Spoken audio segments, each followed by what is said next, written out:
All right, hello friends, and welcome back to the unofficial Tim Kirby Russia podcast that's becoming ever more official here. I did a couple podcasts to answer questions from Italians, and here we have a question from Epas Christos, who's in Macedonia, which he calls northern Greece. Ooh, so we'll get to his sort of comment here. But ultimately, what I'm going to talk about today is expanding this idea of the role of Russia in the world, because in the answers to Italian videos, I kind of narrowed it down to being that Russia should present itself to the world as the last bastion of Christianity. I think that is still a good idea. I haven't marched back on that idea, but it is a little limited in scope, and there are definitely some options from within Russia that are promoted by Russians themselves that you might be interested in. So we'll talk about some of those options about Russia's role in the world coming up. But I want to read his nice message. So here he says, Ipas writes, I am Christos from Greece. That last name seems already taken, buddy. Great job. It's a great job you're doing. Thank you. I've been watching you for some years now. I just heard you on your second video for your Italian followers saying to subscribe here. Well, it's been a while since I've sent you for your but no answer. I think you mean you've sent me messages in the past. By what means? I would be happy to answer you, like over Facebook before I got banned, because there's no extra messages here, my friend. So I don't quite understand what you mean. But if you send me a message, I'll try to answer. I totally agree with you about the role that Russia should play in the world. Even further, I believe Russia has to become somehow national revolutionary. I don't know by which model or ideology exactly, NB, Iran, fourth political theory, or other. But if not, she'll be absorbed sooner or later from the declining West. By the way, the Russian quote: "The Russians are the promise of a civilization to come as the evening shadows spread across the West." To be honest, dude, what you just said with that quote here, I don't know where you got it from. That sounds very. This has a very Dugan flavor to it. It has a little bit of a Tim Kirby flavor to it. I don't know if I would have chosen such artsy words. I tend to be more blunt. But to be honest, that's sort of an interesting mission because a lot of the ideas that come from Russians themselves about Russia tend to be very passive. Okay? And so I think one thing that we do need to do is if we're going to have some sort of idea for the role of Russia in the world, it needs to be more of an active role. All right. Now, in Russian culture, passivity is actually a big part of things. And that kind of confuses people. Because men in Russia tend to be more manly. Russians tend to have been sort of one of history's great warriors, which would make you think that they're more of an active type of person. But Russia is actually more the reluctant hero. I know the United States and Hollywood always tries to portray itself as there's an entire book that sort of I forget I read the whole book. I can't remember the title about the sort of how America always portrays itself as the reluctant hero that has to be the world's policeman. Not that I wanted to be the world's policeman, but we have to do this. We have to invade to save these people. But it's actually really Russia that is that more passive type, where Russia doesn't kind of come. Russia doesn't look for war. War goes looking for Russia. Perhaps that's because Russia's in the sort of geopolitical heartland of the world, so it's sort of already, with its shape at the northern part of the world. It has like Western Europe by it, Turkey, the Islamic world, of the Arab Islamic world, to the south to an extent. You've got Iran, you've got China, you got Korea, Japan. So basically, every dog has his day. So there's always a powerful dog next to Russia at some point. So I could kind of see that. But we'll get back to this quote here because that's really good. But I can tell you that from within Russia, there are a few options as to what the role of Russia could be. A lot of people online believe that Russia's role should be the great defender. Napoleon rose up, he got out of hand, he got slapped down. Hitler rose up, he got out of hand, he got slapped down. Although probably many of you might disagree with this, the Russians kind of felt that more or less they were on the side of good during the Cold War, that they were fighting against the excesses of the United States, but they lost. And then in the sort of Putin era, it would seem that Russia's kind of fighting against the excesses against the United States, yet again, just in a different way. Like in Syria, blocking what could have been the real opportunity for ISIS-Daesh to rise, voting no on a lot of things in the UN Security Council, and so on and so forth, right? So there is this role of the Great Defender, but the thing about the Great Defender idea, which sounds cool, is that, Well, how do you build a society based around that? You're building a society, or you're telling your public that our mission in the world is to wait for something horrible to happen and then clean up the mess. Awesome. We should tell Russian women, ma'am, you're going to have at least 5 children because once a generation, there's an apocalyptic war and we need human bodies for it. So, sorry, have a lot of sons. This is not. I don't quite know if this is exactly an idea that, besides having a good sort of feeling to it, and it is rooted in history, it is logical, it is rooted in Russian history. I don't quite know what you do with this on a societal level.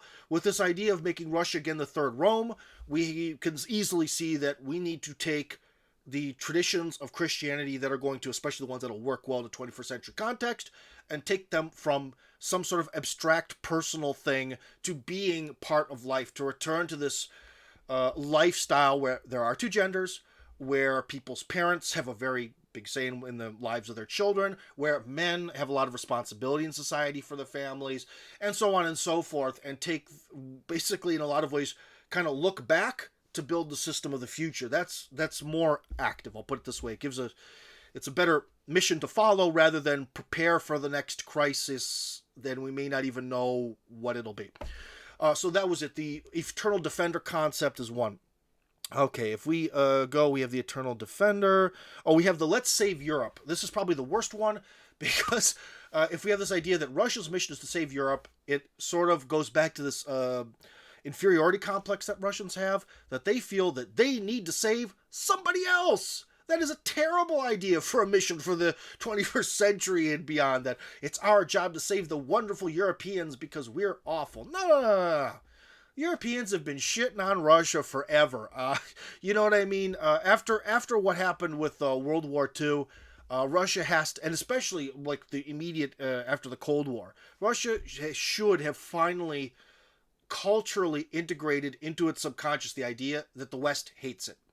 So there could be some value in saving the West from itself, because basically in the West, if you're disgruntled with the West, who do you turn to? Russia. So yeah, there's definitely some profit to be gained from this, but at the same time, it's not a great cultural mission to try to save someone else. Russia needs to focus more on itself. Now, of these ideas, probably this one is going to be the most thought of. It's called the Russian Ark, as in like Noah's Ark, where Noah put a bunch of, one of every gender of every animal and some people on the big boat to survive the flood. And then this is a concept that comes from the Izborsky Club, which is Russia's top think tank. So these are some people who know what they're doing. And they put together this concept again called the Russian Ark, where basically the logic is that the floods are coming. The flood is postmodernism. It is the degradation of the West in this global culture, and Russia needs to survive it. So again, this is more of a passive option. Just like the Defender thing is passive. We're just going to sit around and wait till a crisis, and then maybe we'll do something. Very passive. This is also very passive because it's like, well, the West is leading us to the apocalypse. We're just going to try to survive as best we can. We're not really going to do anything. We're just going to try to exist, try to survive like some kind of hermits in the desert or something. And of course, this is a big idea, and 30 different authors have contributed to this idea. It's a very big idea. There's a lot you could read about it. So I'm actually a little bit naive about it, to be honest. If you guys really want, maybe I could actually read the whole thing from A to Z again. Unfortunately, my memory for a lot of the stuff I read is not that great. I much better remember conversations than I do reading. But anyways, it's somewhat of an interesting concept. It is relevant, and I definitely think that Russians do sort of have this internal feeling that the West has gone to crap. Especially going back to this whole thing, Christianity's the ball's in our court. Maybe we should just try to survive this coming darkness. Well, we could try to survive it, or we could try to fight it. We could try to fight it, we could try to resist it now. I don't know if we need to be so apocalyptic. I mean, I like heavy metal too, and it's awesome, but we don't. I don't know. So, and also too, there's some weird contradiction of it's like, okay, so our mission is to sort of create this cultural arc that's going to survive the dark age that we're in, to because eventually the flood is going to be coming for this metaphorical flood from the divine is going to come and swallow up all the people who have been defying the sort of way of God, that the way that God laid down the way things should be on earth. Okay, yeah, cool. But what if you're so passive about it? We understand from the stories from the Bible that God guided Moses and all this other stuff, but uh, why don't we prevent the flood from coming? Or why don't we make it clear to God that, hey, let's get right. Basically, it again has this sort of passive aspect, which kind of makes me worry. I don't know. I don't know, guys. I'm not really sure if this Russian arc is quite the concept that's going to work. I'm also not quite sure if it's something that the population is going to get behind. I think it's something that's, again, something a little bit more exciting for an intellectual of like, if you're watching this channel, there's a 90% chance you consider yourself an intellectual. I'm just going to tell you that right now. You're listening to some niche, hardcore stuff, okay? Of an intellectual nature. So maybe for you, this idea of like, whoa, man, we are gonna survive the flood. We're gonna be like, Noah's Ark, man, and we're gonna come back down after the flood is over. And that's something very high-minded and exciting. The average person on the street is not going to get excited about that. It's just too abstract, maybe too biblical at this point. I don't know. I'd kind of like to read over the material, but yeah. So, anyways, just in closing, if we're gonna get again to the role of Russia, let's look at the quote that Ipas sent. He didn't say who it's from. The Russians are the promise of civilization to come as the evening shadows spread across the West. I think the nuance here needs to be that maybe we should see this as, for the coming generations, Russia has really been given an amazing opportunity, possibly by God. Because when you're building an idea for yourself in the world, it's nice to have God's grace. So let's throw some God's grace in there. Why not? So God's given us the grace that even after communism and we betrayed him, he left the ball right in front of us. No one picked up the fumble. So we've got the ball. And the West seems to be going directly against all the stuff that our ancestors said was not to be done, against the structure that the great religions of the world have laid out, and they're going against it. And so now it's time, I would say it's sort of time for us again to look back to build the future based on what works and what didn't. Russia is not bound by the Enlightenment. The Enlightenment never happened here. And I think that that's one of the problems why the West is stuck. I wrote a whole article about how basically the fact that the West is, the people in the West who are like conservative or right-wing or whatever, they always complain about a lot of the problems in the West, postmodernism, but postmodernism could only exist thanks to the Enlightenment. And it's stuck in this loop. But here we don't have that. There's no Enlightenment here. It never happened. John Locke doesn't exist. Okay? So I think that really maybe in some ways the real idea, I don't know quite how to phrase this, is the world's dropped the ball. It's ours to take ideologically. I think maybe now should be this time of something more active of like, dude, again, going back to American football, I picked up the ball. There's no one standing in front of me. It's time to run. It's time to run. It's time to go, baby. It's go time. That's it. Unfortunately, that expression doesn't exist in Russia, in Russian, but it's go time. That actually could be really the national idea of Russia, that like everything's falling apart. The world's degrading. So it's kind of the same flavor as the Russian arc. But instead of this hiding on the ark and trying to, hold on to the wisdom of the ancients and Christianity and hold on to it, it's time to explode. It's time for the passionary explosion as our Russian space marines go across the world to drive out the darkness of heresy and all this shit.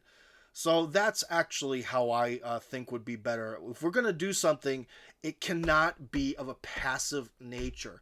Russia right now is too weak to be passive. And passive ideas, I don't think, create this passionary explosion that I was referring to earlier in this video. So anyways, I hope you found that interesting. Ipas, thank you for watching things that are insanely intellectual and high-end. I appreciate that. Please share my videos with all of your friends. And if you guys have any questions or comments, yeah, send them here because, dude, I'll do a podcast about them. I don't care. Anyways, have a great day, everybody.